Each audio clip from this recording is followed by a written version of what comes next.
Puji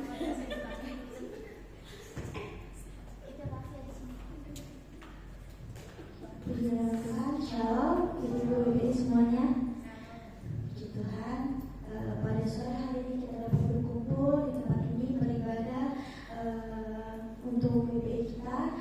Tiba saja kita akan mulai ibadah BBI kita, sama-sama kita menyanyikan lagu di hadapan hadirat.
Bye.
Yesus, tiba saatnya kami akan memberikan persembahan Tuhan.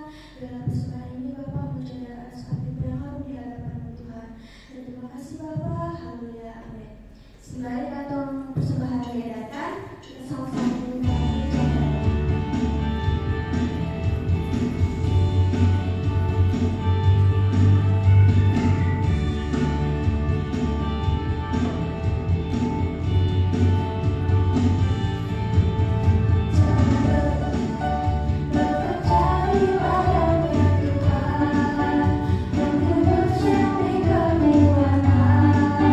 Yang bekerja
Mari Tuhan, jamah urapi, kuduskan setiap kami di tempat ini Tuhan.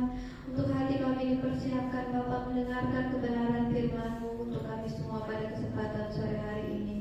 Mari Tuhan, Roh Kudus bekerja di tengah-tengah kami. Roh mengurapi hamba-Mu yang menyampaikan firman ini Tuhan. Biarlah setiap bibir perkataan ini diurapi untuk menyampaikan apa isi hati-Mu bagi jemaat-Mu pada kesempatan ini Bapa. Dan kami semua yang ada di tempat ini bersatu hati sebelum firman ini dibagikan. Kami bersatu hati setiap roh setan, roh iblis, roh penghalang firman. Setiap yang menghalangi firman Tuhan dibagikan. Roh pemecah belah, setiap roh pertikaian, perpecahan kami ikat tolong kekinanya, patahkan kuasa di dalam nama Yesus. Darah Yesus menyuci kuduskan tempat ini. Kami tekik tolong keluar setiap roh jahat, roh setan, roh iblis yang bekerja yang bukan daripada Tuhan. Dan saat ini Tuhan, kami persiapkan setiap hati kami untuk mendengarkan kebenaran firman-Mu. Di dalam nama Yesus kami berdoa, haleluya, amin. Silakan duduk. Shalom. Saya sapa sekali lagi. Shalom. Shalom. Puji nama Tuhan. Kembali kita berkumpul pada kesempatan sore hari ini untuk kita mendengarkan firman Tuhan. Apa yang mau kita bagikan, sharingkan pada kesempatan kali ini berbicara juga tentang keadaan setiap kita ya. Nah, kita semua tahu di saat-saat ini kita membutuhkan banyak hal ya, karena apa yang kita alami, apa yang kita hadapi ini gak mudah. Bangsa kita, negeri kita, bahkan kota kita saat ini mengalami banyak peristiwa. Sesuatu yang membuat kita sesak, sesuatu yang membuat kita susah, baik itu keadaan alamnya, baik itu kondisi perekonomian kita, semuanya kita merasakan ya betapa sulitnya kita hidup di saat-saat ini, di masa-masa ini. Bahkan di tengah keadaan kita yang ada sekarang, kita juga dipersulit dengan banyak peraturan-peraturan yang bahkan membuat kita, bahkan para ibu-ibu ini harus dikatakan putar otak gimana caranya supaya kita bisa bertahan ya, karena biaya semakin melambung tinggi untuk sekolah, untuk biaya kehidupan sehari-hari. Nah, keadaan kita juga gak baik-baik saja ya, kesehatan kita juga semakin terganggu. Ada banyak yang mengalaminya sekarang ya, kebakaran di mana-mana. Asap itu membuat kita susah untuk bernapas, bahkan kita beraktivitas juga susah ya, karena jarak pandang. Pagi hari itu kita terganggu mau berkendara. Nah, anak-anak kita juga kesulitan ya untuk bersekolah karena harus turun sekolah dan keadaan asap yang begitu tebal pagi-pagi hari. Nah, banyak berita yang saat-saat ini membuat kita semakin lama semakin merasa kenapa akhir-akhir ini kita menghadapi banyak hal. Hal ini sulit buat kita hadapi. Makanya pada kesempatan kali ini firman Tuhan yang mau dibagikan ini juga berbicara tentang satu masa kesesakan yang dialami bangsa Israel. Nah, hal ini bukan hal yang baru ya. Kalau kita paksa katakan tidak ada yang baru di bawah matahari. Jadi segala sesuatu, baik itu kelaparan, baik itu penghukuman Tuhan, baik itu kekeringan, masa-masa resesi, itu semuanya sudah terjadi bahkan dari zaman dahulu kala. Nah, kita kenal di masa ini mungkin berbeda halnya, tapi hal ini juga sama-sama menyesakan buat kita. Nah, untuk itu firman Tuhan ini mau mempersiapkan kita. Kalau hal ini sudah pernah terjadi di masa-masa yang lalu, kita mau lihat bagaimana hal itu mereka hadapi. Karena kan kita belajar dari pengalaman. Tapi untuk setiap orang percaya, orang-orang yang mengikut Tuhan Yesus, kita belajar dari firman. Bagaimana orang-orang pada zaman dahulu yang tengah-tengah masa kesesakan itu menghadapi segala sesuatunya bersama dengan Tuhan. Kita mau buka ayat firman-Nya di 1 Raja-Raja pasal yang ke-17. Kita mulai dari ayatnya yang ke-8. Di sana berbicara tentang satu masa yang juga dihadapi bangsa Israel pada saat itu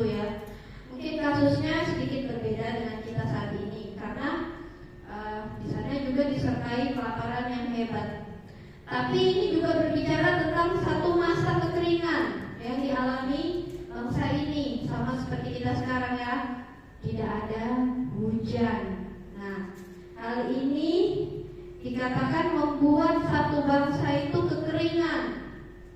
Nah, tapi pada masa itu kekeringan itu terjadi karena ada satu nabi yang menubuatkan untuk satu bangsa kalau hujan tidak akan diberikan sampai ia mengatakannya. Kita baca aja firman-Nya di pasal yang sebelumnya. Ini belum masuk pasal pokok kita, tapi kita mau sekilas tentang keadaan ini sebelumnya.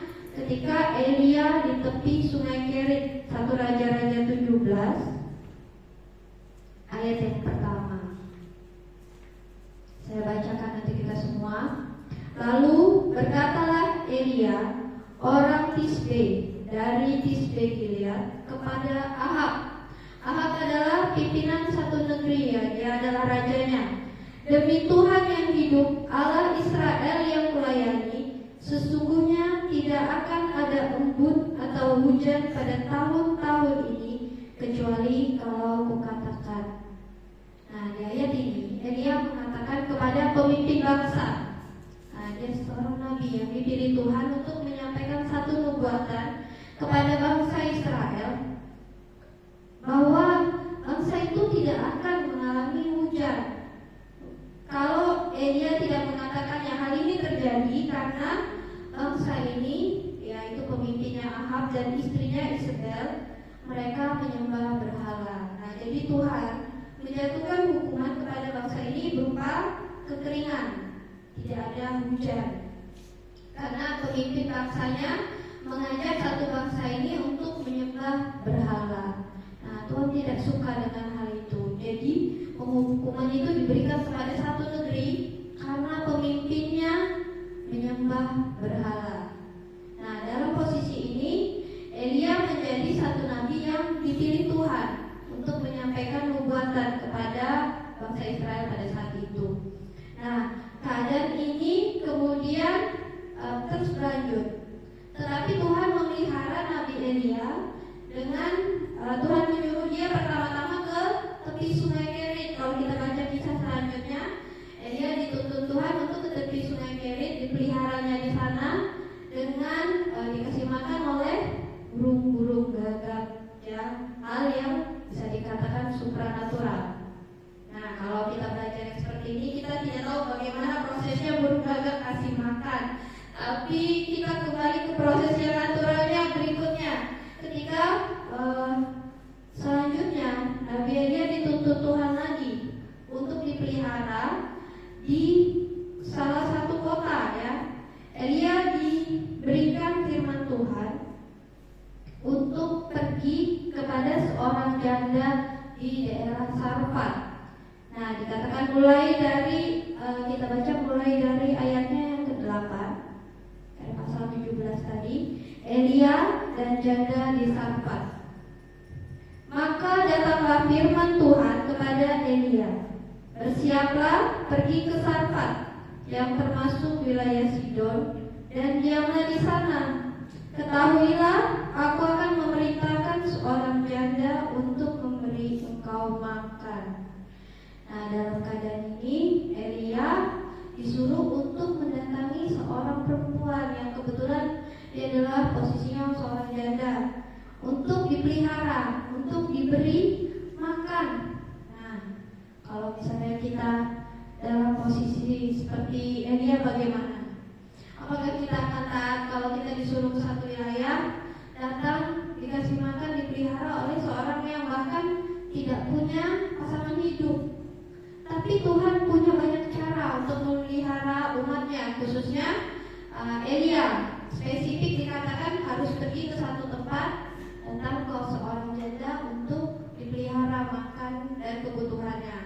Nah, ayat ini berkata untuk kita pada saat ini, ya. Jadi sebelum keadaan Elia melangkah ke daerah Sarfat tadi, Tuhan katakan apa di ayat yang ke-8 tadi? Maka datanglah firman Tuhan kepada Elia.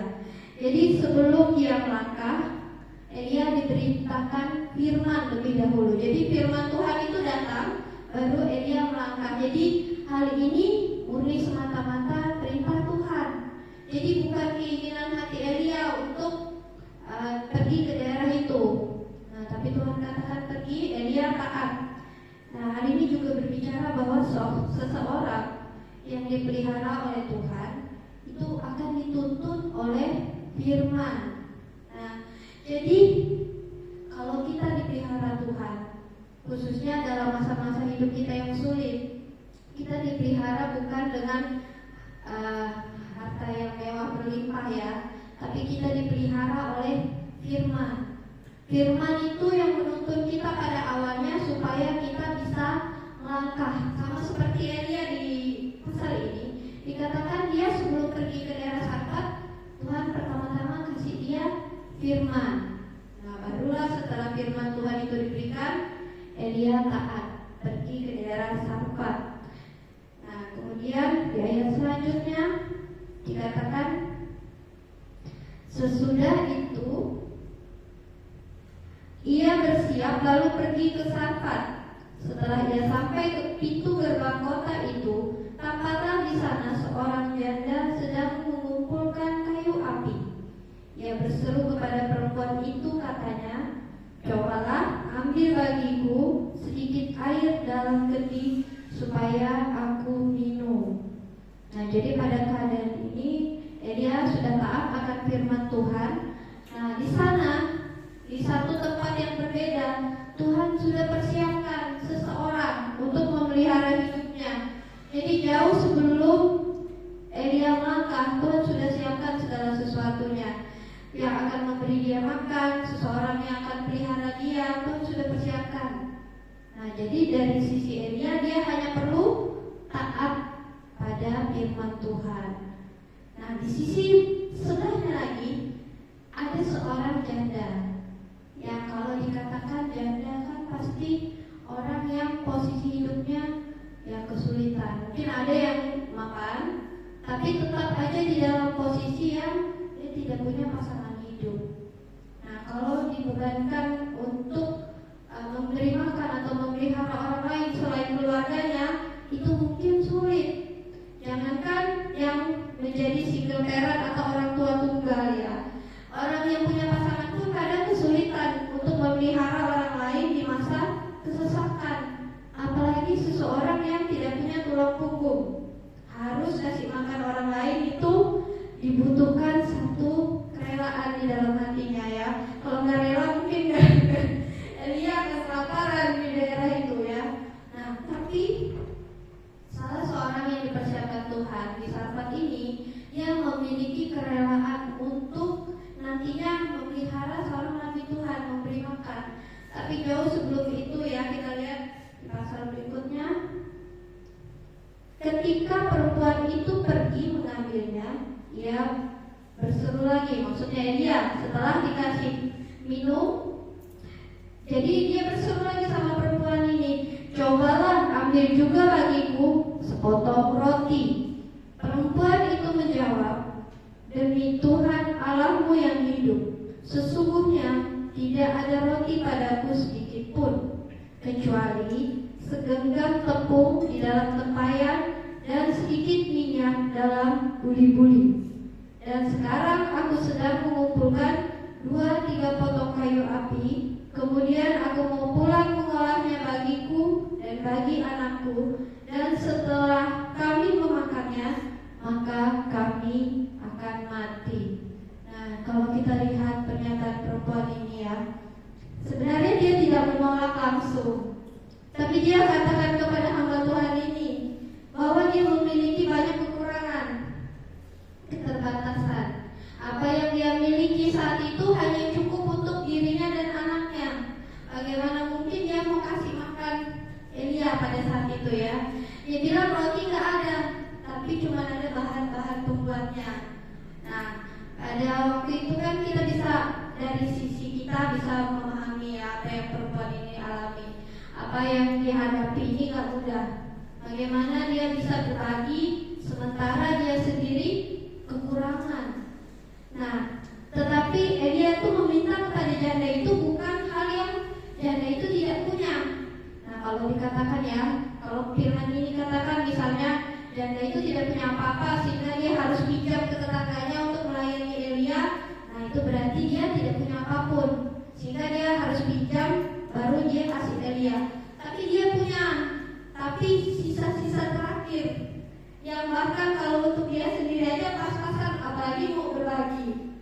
Nah, tetapi pada kesempatan ini kita mau belajar ya, bahwa di tengah-tengah hal yang sulit sekalipun, di tengah-tengah keterbatasan, kekurangan, bahkan yang seperti ini keadaannya, kita lihat ya, kalau kita masih bisa mendahulukan orang lain, mendahulukan kepentingan orang lain, itu suatu kasih karunia. Karena tidak semua orang rela melakukannya. Bahkan orang yang punya pun belum tentu mau berbagi, apalagi yang seperti ini kondisinya. Kita lihat. Nah, jadi Elia tidak meminta hal yang mustahil, tapi apa yang Elia minta itu adalah harapan terakhir yang dimiliki oleh seorang janda ini di Sarfat. Jadi apa yang janda itu alami pada masa itu adalah, coba kita lihat apa yang dialaminya. Dia tidak ada roti, dia punya sedikit minyak dalam buli-buli dan sedang mengumpulkan kayu api. Jadi kalau kita kondisikan dengan keadaan kita sekarang, ini janda sangat-sangat kekurangan. Dia juga kelaparan karena apa yang dia miliki cuma sisa sekali makan kalau dihitung ya, sekali makan. Dan kemudian dikatakan berikutnya, setelah dia kasih makan, dia punya tanggung jawab, dia punya seorang anak. Nah, bagaimana kita sebagai orang tua? Sedangkan kita kan kalau mengasih makan, otomatis keluarga kita dulu harus kita utamakan. Nah, baru kemudian kita bisa bantu orang lain. Nah, dalam keadaan ini, janda ini juga punya tanggungan, seorang anak yang harus dia kasih makan. Kemudian dia menghadapi satu hal lagi berikutnya, dia katakan, setelah makan, kami ini gak punya pengharapan, besok kami akan mati karena bahan sudah tidak ada. Nah, kalau kita lihat dari kalimatnya ya, apa yang dihadapi janda ini, dia sebenarnya sudah putus asa sama kehidupan. Dia bahkan dikatakan gak punya pengharapan. Hari esok aku gak tahu, setelah makan ini mungkin kami mati. Jadi dia merasa hidupnya sudah putus asa. Jadi besok kemungkinan kami gak hidup lagi karena kami sangat-sangat kelaparan, kekurangan. Nah, tapi coba kita lihat apa yang dia katakan ketika janda ini bahkan sudah mengatakan kepahitan hidupnya, kekurangannya, bahkan apa yang dia punya, dia tidak berbohong ya, dia mengatakan yang sebenarnya itu kenyataan. Nah, tapi apa yang Elia katakan di ayat yang ke-13? Tetapi Elia berkata kepadanya, jangan takut, pulanglah, buatlah seperti yang kukatakan. Tetapi buatlah dahulu bagiku sepotong roti bundar dan kecil daripadanya, dan bawalah kepadaku. Kemudian barulah kamu buat bagimu dan bagi anakmu. Coba lihat respon Elia. Apakah Elia mengatakan hal-hal yang membuat orang ini nyaman? Atau dia bilang, saya mengerti ibu, atau misalnya dia bahkan gak enak hati dan akhirnya gak usah, gak jadi gitu, minta tolong. Nah, Elia berkata, jangan takut. Satu perkataan yang diucapkannya di tengah-tengah keadaan ibu yang sudah putus asa ini, seorang janda yang sudah putus asa ini, Elia katakan jangan takut. Karena apa yang ibu ini hadapi ini adalah bentuk-bentuk ketakutan, ya berupa kekurangan tadi ya, kemiskinan, itu membuat orang jadi takut, kelaparan, kematian, bahkan itu sangat menakutkan. Jadi firman Tuhan yang pertama-tama dikatakan untuk seorang janda ini, jangan takut. Sama seperti yang Tuhan katakan ya, untuk kita orang-orang percaya di musim-musim ini, jangan takut. Tuhan kita itu adalah Allah yang memelihara kita sempurna. Bahkan caranya itu kita gak masuk akal. Sebelum keadaan janda di Sarfat dan Elia ini, Tuhan pelihara dengan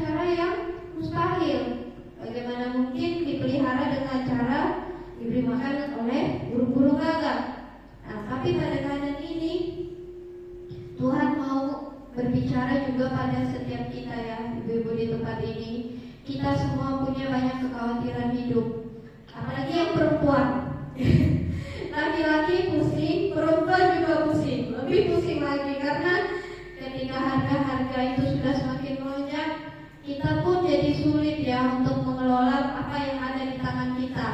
Apa yang kita miliki itu bahkan kita rasa gak akan cukup untuk keluarga kita. Tapi Tuhan mau katakan ke kita saat ini, jangan takut. Tuhan kita adalah Allah yang memelihara kita. Dia mengerti keadaan kita. Bahkan di saat seperti sekarang ini, kita belum ada berhadapan dengan sama seperti janda Elia. Kita tidak diperhadapkan dengan keadaan yang sampai membuat kita mati gitu ya. Ini kalau janda ini dia sudah tidak punya apa-apa. Ini memang hal terakhir, dan kalau memang dia sudah kasih ya sudah, dipikir besok sudah nggak punya dan sudah pastilah ini mati kan. Keadaannya sudah di depan mata seperti ini sesuai yang dihadapinya. Nah, tapi firman Tuhan katakan jangan takut.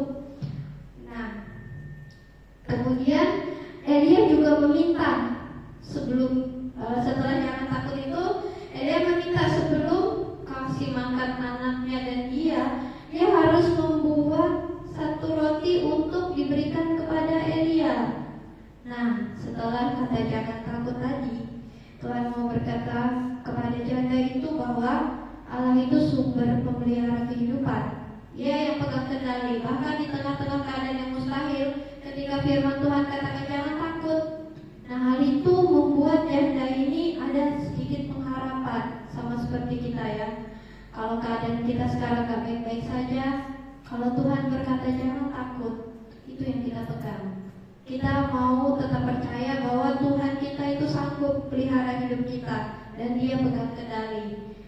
Nah, kemudian janda itu kemudian diminta untuk membuat satu roti bundar yang diberikan lebih dahulu kepada Elia, dan barulah dia membuat itu lagi untuk dia dan anaknya. Nah, ayat ini berkata bahwa janda itu harus taat akan apa yang Elia suruhkan, apa yang Elia minta, dan dia disuruh pulang melakukan seperti apa yang Elia minta. Jadi dia diminta untuk melayani lebih dahulu. Nah, Elia tahu janda ini perlu, tapi dia diminta untuk melayani lebih dahulu, baru dia memikirkan dirinya sendiri dan anaknya. Hal ini kalau dalam keadaan orang mampu mungkin mudah ya. Tapi kalau keadaan orang yang gak mampu, ini bukan hanya sekedar omongan aja. Kalau misalnya ini kita hadapi, bagaimana kita menghadapinya? Sedangkan kita aja sulit, bagaimana mau berbagi sama orang lain? Nah, tapi hal ini berbicara kepada satu hukum yang Tuhan katakan, yaitu hukum kasih. Ketika kita mendahulukan Tuhan, kita juga harus mendahulukan sesama, baru kemudian diri kita sendiri. Nah, firman ini katakan bahwa layani dahulu kebutuhan orang lain, barulah kita memikirkan keadaan kita. Meskipun kita harus berbagi, meskipun kita pun sama-sama kekurangan. Nah, hal ini berbicara tentang hukum kasih yang mungkin kita semua sudah tahu. Tuhan ajarkan kita bahwa kita harus mengasihi sesama seperti diri kita sendiri, tapi dahulukan orang lain. Nah, kemudian janda itu berbuat sama seperti yang Elia minta. Nah, ketika janda itu taat, di ayat selanjutnya kita baca ya, sebab beginilah firman Tuhan Allah Israel. Nah, setelah dia meminta banyak hal itu, Elia berkata kepada janda ini, sebab beginilah firman Tuhan Allah Israel, tepung dalam tempayan itu tidak akan habis, dan minyak dalam buli-buli itu tidak akan berkurang, sampai pada waktu Tuhan memberi hujan ke atas muka bumi. Lalu pergilah perempuan itu berbuat seperti yang dikatakan Elia. Maka perempuan itu dan dia serta anak perempuan itu mendapatkan makan beberapa waktu lamanya. Tepung dalam tempayan itu tidak habis, dan minyak dalam buli-buli tidak berkurang, seperti firman Tuhan yang diucapkan dengan perantara Nah, di sana kita melihat bahwa ketika janda itu taat, ketika ia melayani Elia terlebih dahulu, janji pemeliharaan Tuhan itu diberikan. Nah, jadi semuanya prosesnya, pertama-tama dia taat dulu, kemudian dia melayani, dan kemudian janji firman Tuhan itu diberikan kepada janda itu. Dan janji itu cukup, masanya di sini dikatakan cukup sampai kepada waktu Tuhan memberi hujan ke atas muka bumi. Jadi janjinya tidak berlebihan sampai seterusnya. Ada waktunya janji itu diberikan karena masa-masa Tuhan itu nanti berganti. Ada masanya perempuan ini sudah mampu, hujan sudah turun. Nah, Tuhan berikan janji yang baru. Tapi untuk keadaan saat itu Tuhan pelihara dengan cara yang seperti itu untuk janda di Sarfat ini dan juga untuk hambanya Elia. Nah, Tuhan memberi hujan ke atas muka bumi. Nah, itu waktu yang kemudian itu Tuhan genapi janjinya untuk janda di Sarfat ini. Jadi apa yang kita dengar pada kesempatan sore hari ini itu memberikan kita satu kekuatan ya, bahwa firman Tuhan yang diberikan pada janda Sarfat ini melalui Elia itu mengubah satu rasa putus asa, tidak punya pengharapan, yang keterbatasan yang dialami oleh janda ini untuk menjadi satu pengharapan. Jadi dia sudah yang tidak punya pengharapan lagi melalui kata-katanya diucapkannya, dia jadi punya pengharapan. Dan juga ketaatan yang dilakukan oleh perempuan itu mendatangkan mujizat pemeliharaan Tuhan pada waktu dia kesesakan. Nah, janji pemeliharaan Tuhan itu juga adalah janji yang pasti untuk setiap orang yang percaya. Nah, sama seperti kita pada saat ini ya, kita mau tetap percaya bahwa di tengah-tengah masa sesulit apapun yang kita hadapi sekarang, Tuhan pelihara. Dia tidak membiarkan kita. Coba lihat kita di tempat ini, apa yang kita terima? Apakah saya bagi-bagikan uang di sini? Tidak, saya bagikan firman Tuhan. Sama seperti yang diterima oleh janda ini, dia terima firman. Firman itulah yang memelihara kita semua pada masa-masa kesesakan ya. Amin untuk firman Tuhan. Ibu-ibu sekalian, saya kembalikan kepada Ketua WGBI.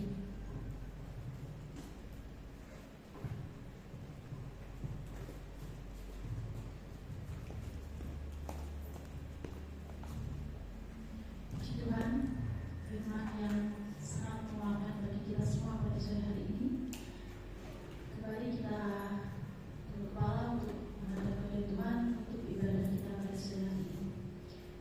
Kembali Bapa, kami mengucap syukur Tuhan karena Kau boleh menyertai kami Tuhan, Kau boleh memelihara kami setiap kami belajar masuk kepada Tuhan, sehingga pada kesempatan sore hari ini Bapa, kami boleh mendengarkan sebagian dari firman Tuhan.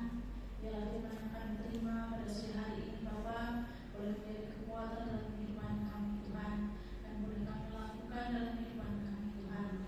Bapa, biarlah Kau berajarkan kami Tuhan, dan setiap kami Tuhan, untuk kami punya hati yang membelas kasih kepada sesama Tuhan. Walaupun dalam keadaan sulit apapun Tuhan, dalam kesulitan apapun Tuhan, kami percaya bahwa Kau ada di tengah-tengah kami Tuhan. Biarlah kami selalu punya pengharapan kepada Engkau Tuhan. Kami percaya jika kami percaya kepada Engkau Tuhan, kami taat kepada Engkau Tuhan, kami melakukan segala apa yang Kau perintahkan kepada kami Tuhan. Kami mempunyai pengharapan kepada Engkau Tuhan. Bapa, urapilah kami semua Tuhan, biarlah Kristus selalu memimpin kami Tuhan, dimanapun kami berada Tuhan, dalam situasi apapun Tuhan, bahkan dalam situasi kekeringan Tuhan. Kami percaya Kau ada di tengah-tengah kami Tuhan, Kau selalu menopang kehidupan kami Tuhan. Bapa, kami serahkan seluruh kehidupan kami di dalam tangan-Mu Tuhan. Terima kasih untuk firman pada sore